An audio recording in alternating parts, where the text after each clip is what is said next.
Good morning friends. मैं हूँ doctor Mansi Patil और अपनी सीरीज़ में चिल्ड्रंस की सीरीज़ रुब्रिक्स की जो हमने स्टार्ट करी है, तो उसमें आज का रुब्रिक है elements from death of loved ones children in.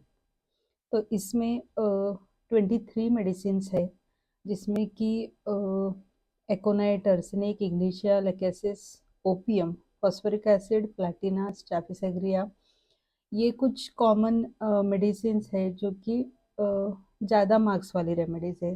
3 marks 4 marks हम बोल सकते हैं। तो मतलब इसका मतलब क्या है, या फिर हम पहले रुब्रिक को समझते हैं फिर रेमेडीज़ की तरफ जाएंगे। तो एलिमेंट्स फ्रॉम, जैसे हमने लास्ट रुब्रिक में भी देखा था कि एलिमेंट्स का जो है, एलिमेंट्स मतलब कंप्लेंट्स है। एलिमेंट्स फ्रॉम मतलब किस चीज़ की वजह से उस बच्चों में ये कंप्लेंट आई है। तो इसकी वजह है डेथ ऑफ लव्ड वंस।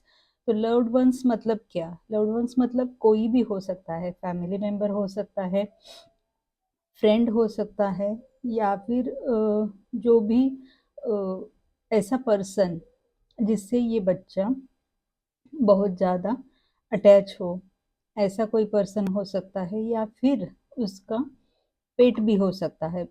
जो भी घर में है उनका पेट पाला हुआ, तो वो हो सकता है, कुत्ता हो सकता है, बिल्ली हो सकता है, या फिर जो भी है पेट उनका। ठीक है। तो अगर उनकी डेथ हो जाए तो उसकी वजह से कंप्लेंट्स आती है।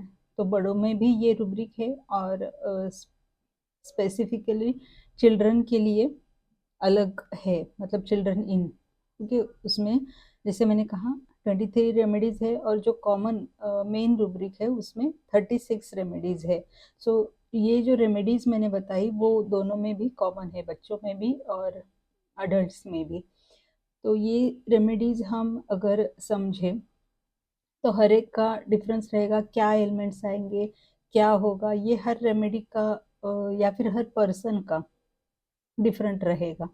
लेकिन बच्चों पर कैसे असर होगा?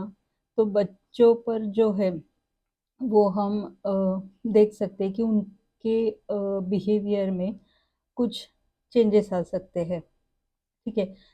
तो उसके हिसाब से या फिर हम हिस्ट्री में पेरेंट्स से या फिर उसके रिलेटिव जो भी है, उन्होंने जो बदलाव देखा है वो अगर हिस्ट्री में हमको बताते हैं कि जब से इसका कोई भी जो लव्ड वन है, तो वो उसकी डेथ हुई है, उसके बाद से ये बच्चे को ये कंप्लेंट्स आने शुरू हो गए हैं।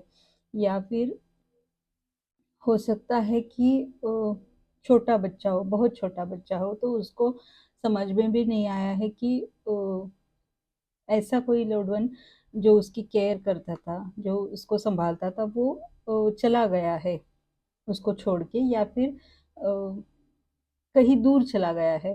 तो वो भी हम मेटाफोरिकली डेथ पकड़ सकते हैं, और उसकी वजह से भी कंप्लेंट्स बच्चों में आ सकती है।